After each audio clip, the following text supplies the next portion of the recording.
պատերազմի նախօրեին բոլորս հավաքվել էինք Բարդակում, Ստեփանակերտի։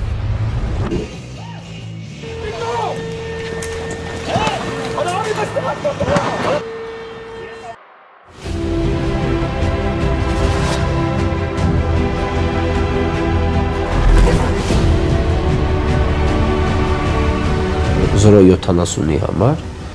մարդիկ իրենց կյանքն են տվել։ Մաթիլդա, հիմա ամենաառաջի գործը կատվին պիտի կերտանք։ Սա գիշեր սոված սպասում է։ Ասում է ամբողջ օրը ստե մենակ եմ, մի կատու էլ չկա հետս շփվեմ։ Այնպես ստացվեց ընկերներից մեկը ասեց, որ իր ընկերուհին ունի կատու, երբ ծնելուց հետո արդեն կնվիրի ինձ։ Ու այդպես ստացվեց, որ մի օր զանգեց, ասեց կատուն ծնել է, շուտով դու էլ կատու կունենաս։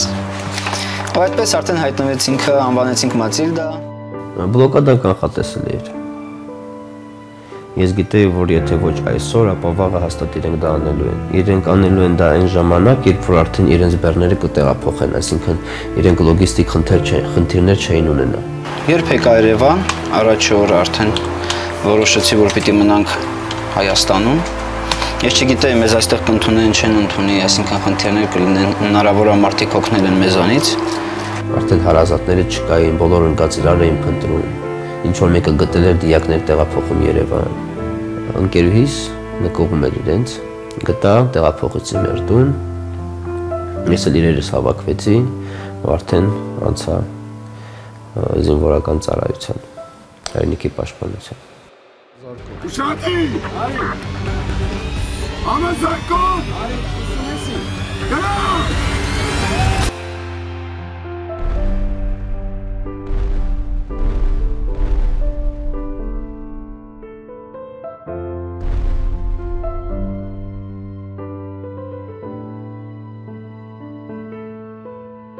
Ինչքան մարդ հայի կյանք տվել Արցախի համար, այդ հողի համար,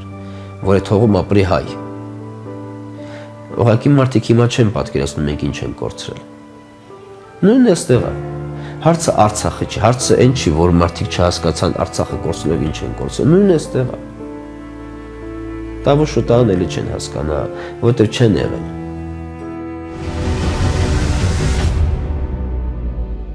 Աշխատանքային օրը սկսվում է օրվա երկրորդ կեսից։ Առավոտը արթնանալուց հետո չեմ էլ նախաճաշում, արդեն կարելի ասել բլոկադայից հետո ընդհանրապես սննդակարգս չի փոխվել։ Հնարավորինից քիչ եմ սնվում։ Ընկեր ունեմ, ով հիմա ապրում է Ռուսաստանում, իրենք ունեին նկուղում ունեին աղի պաշարներ։ Մոտ տոննա ու տոննայից ավել։ Երբ հիշեցի, զանգեցի, խնդրեցի, որ եթե հնարավոր այդ աղը վերցնենք, տանք հացի փռերին, որովհետև հացը առանց աղ էր։ Հաց չկար, եղածներ արդեն առանց աղ էր։ Ասեց խնդիր չկա, իհարկե, ընդհանրապես պետք է չհասնենք, բացեցինք, հասկացանք, որ աղ չկա։ Մնացել է երևի մի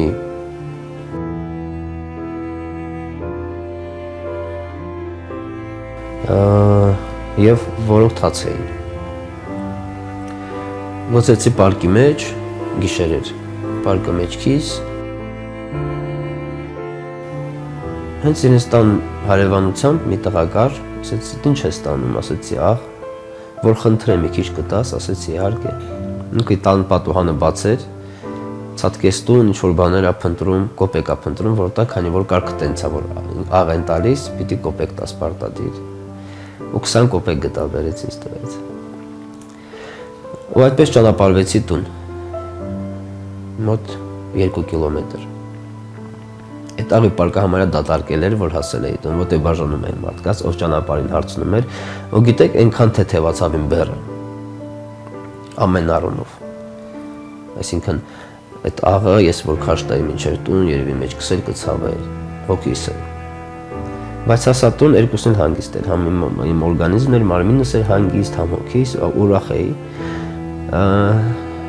Մեկ կինս կարող է զանգել, ասել, բա գիտես, ես ինչը աղ չունի, գրել են համացանցում, որ աղա պետք է իրենց հետ կիսվեն։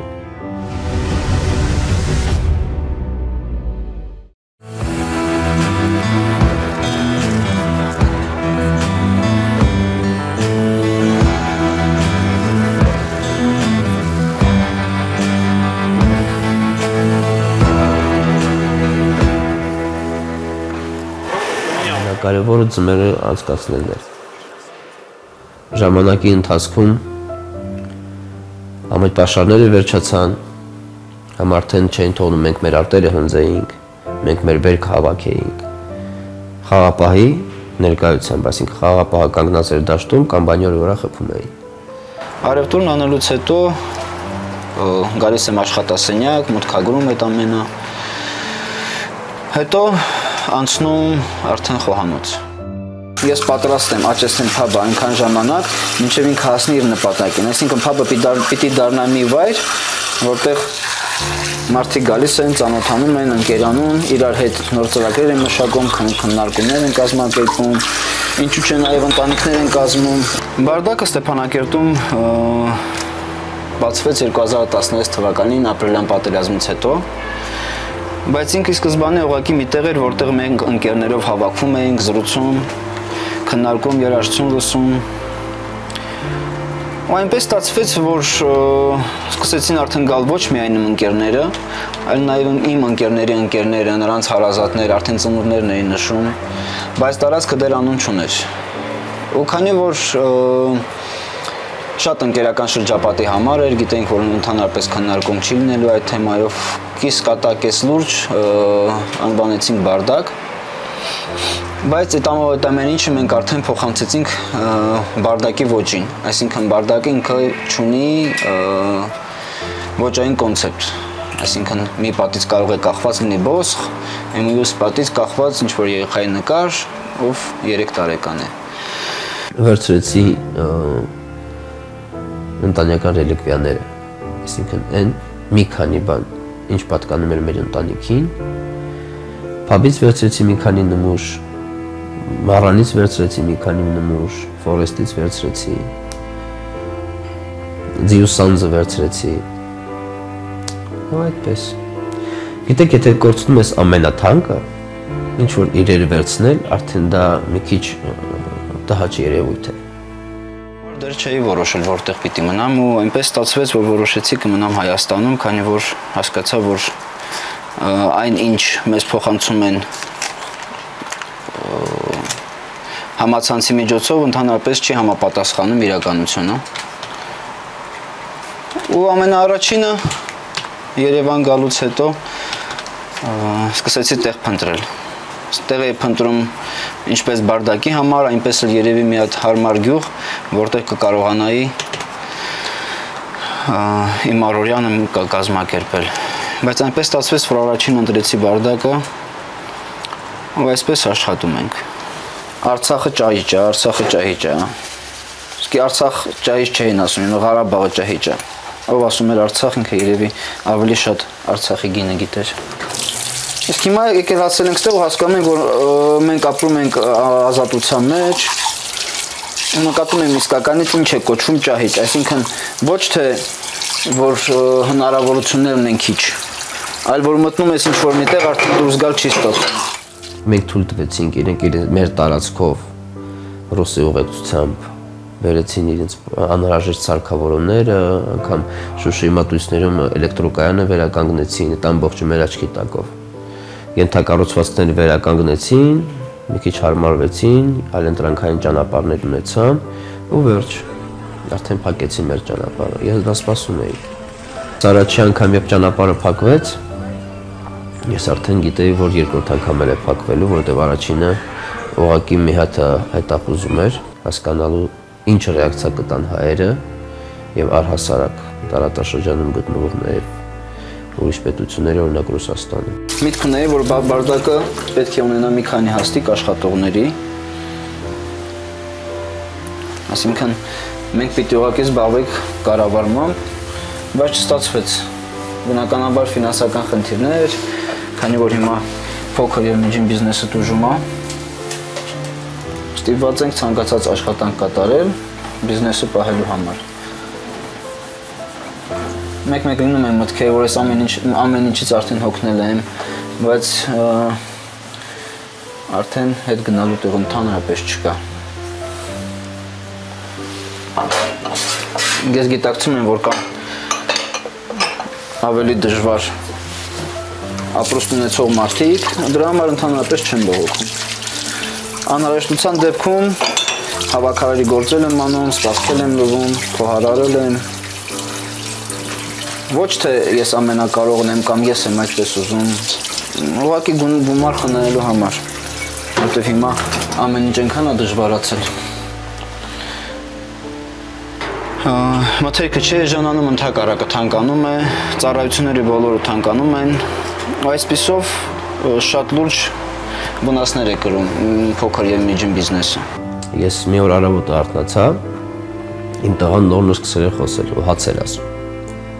Բայց տանը չկար ու կինս եկավ ասում երեխան հաց ա ուզում, բայց չկա, ինչ անենք։ Դե ինչ պիտի անենք, ումից պիտի վերցնենք, ում ասես մի կտոր հաց տուր, բոլորի տաներն նույնն է։ Ասես մի փոքր գլոր չորացած մի 3-4 սանտիմետր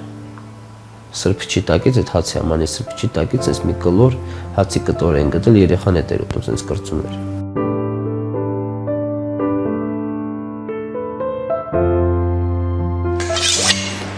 Ֆորս մաժորային իրավիճակ էր ստեղծվել ու պիտի մտնեի խոհանոց, խոհանոցը պիտի աշխատեր։ Խոհանոց մտա ուրբաթ օրը, երբ որ գործը բավականին շատ էր։ Սկսեցի աշխատել, բայց ընդհանրապես սիրում էի պատրաստել։ Ես Ստեփանակերտում նաև ճամբար ունեի, Forest Camp-ում, ինքը հին պատանեական ճամբար էր, կարկար էր կոչվում։ Այդտեղ հաճախ, երբ խմբեր էին մնում, իրանց հացը ջուրը ես էի կազմակերպում, կամ կարող է ճամբար լիներ, երեխաներ լինեին, իրանց համար էլ։ Առավոտը զարթնել նախաճաշ պատրաստեմ։ Ընդհանրապես սիրում եմ պատրաստել։ Դպրոցի հետ համատեղ նաև հաճախել եմ Ստեփանակերտի երաժշտական դպրոց, որտեղ ավարտել եմ ջութակի բաժին, որից հետո արդեն որպես մասնագիտություն ընտրել եմ երաժշտությունը, որպես երաժիշտ, որպես ջութակար սկզբից, իսկ հետո որպես ալտահար Ստեփանակերտի Սայաթնովայի անվան երաժշտական ուսումնարանում եմ սովորել։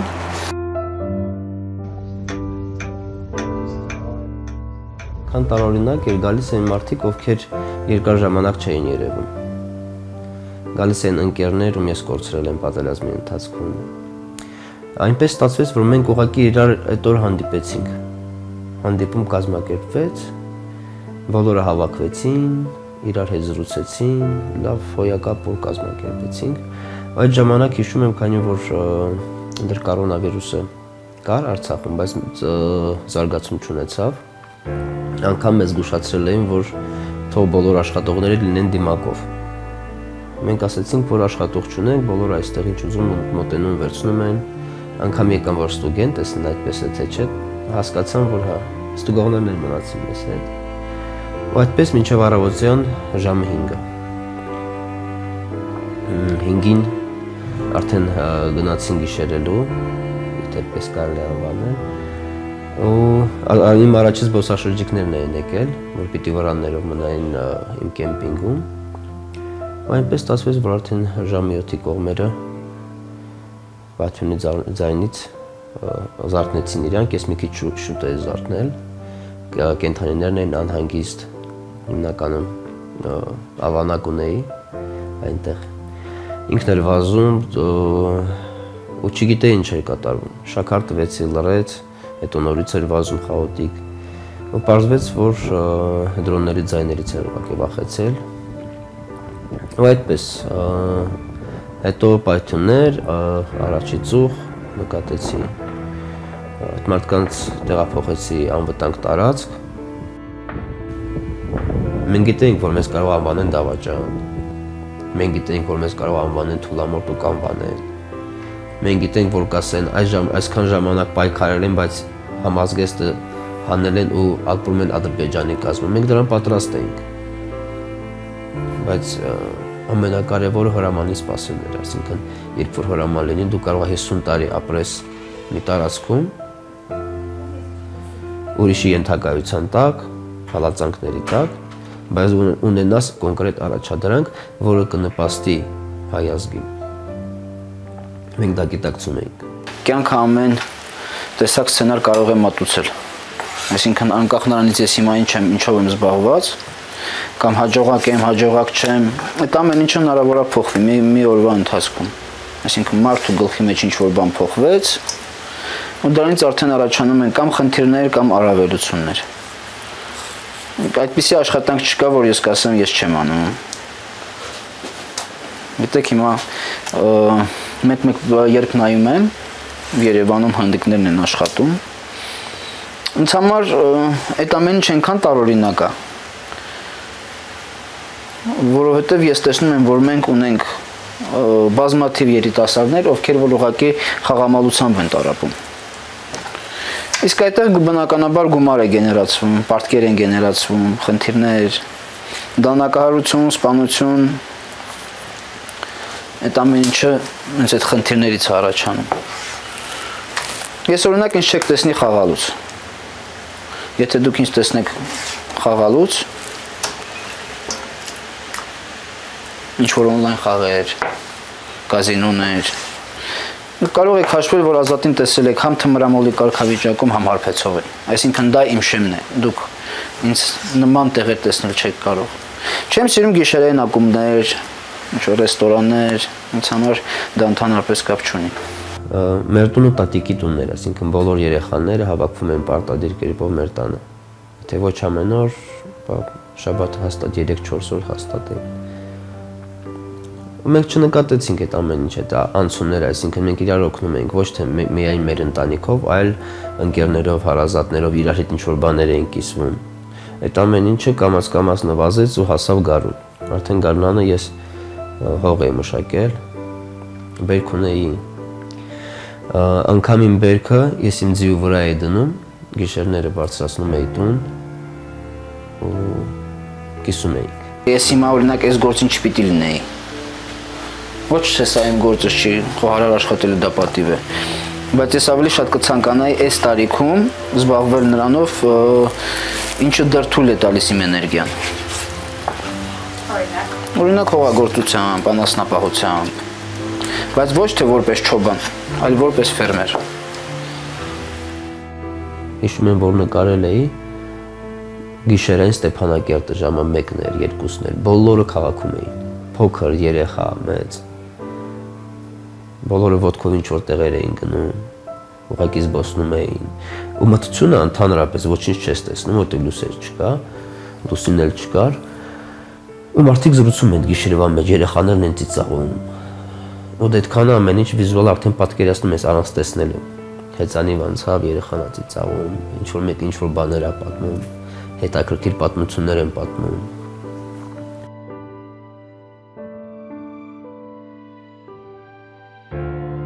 Մենք կհաղթահարեինք Վոլոգդան, ես վստահ եմ։ Ես կարող եմ ասել, մենք անգամ հաղթահարել էինք։ Ուղղակի այնպես ստացվեց, որ մեզ չթողեցին մենք հաղթահարենք։ Ցույց դնենք այդ ամենը, որ մենք հաղթահարել ենք։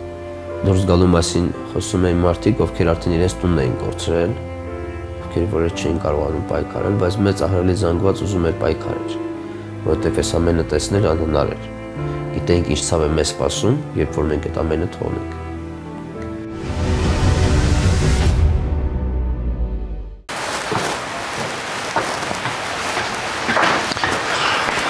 Իսկ հիմա արդեն պետք է պատրաստվենք հյուրերին դիմավորելու։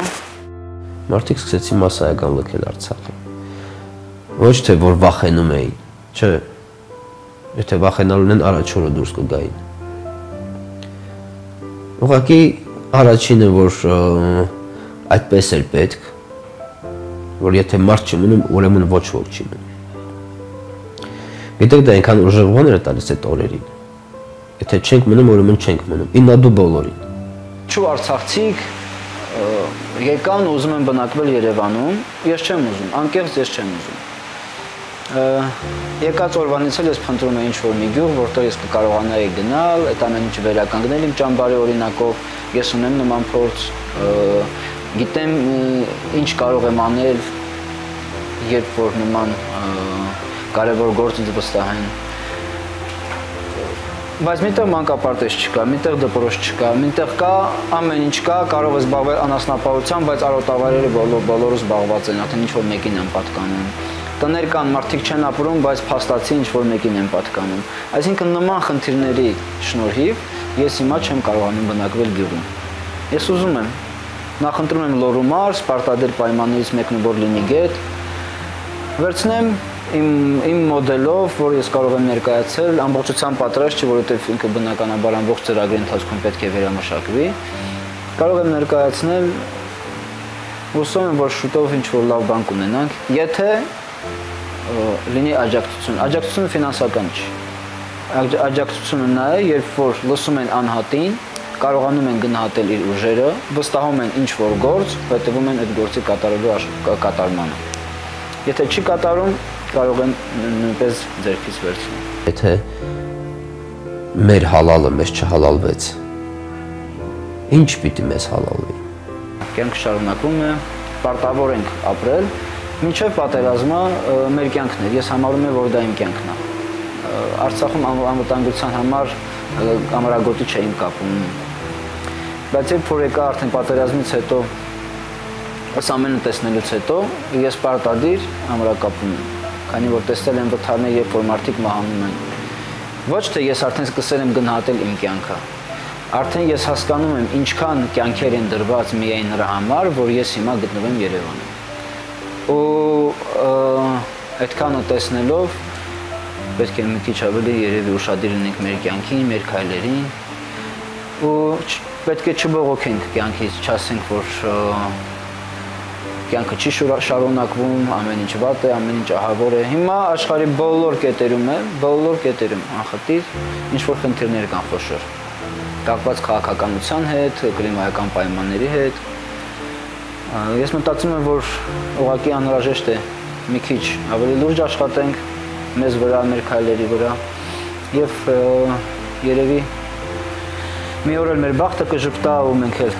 կբռնենք հաջողության ճանապարհը։ Եթե մեզանից հեռու Հայաստանի վրա լինի հարձակում,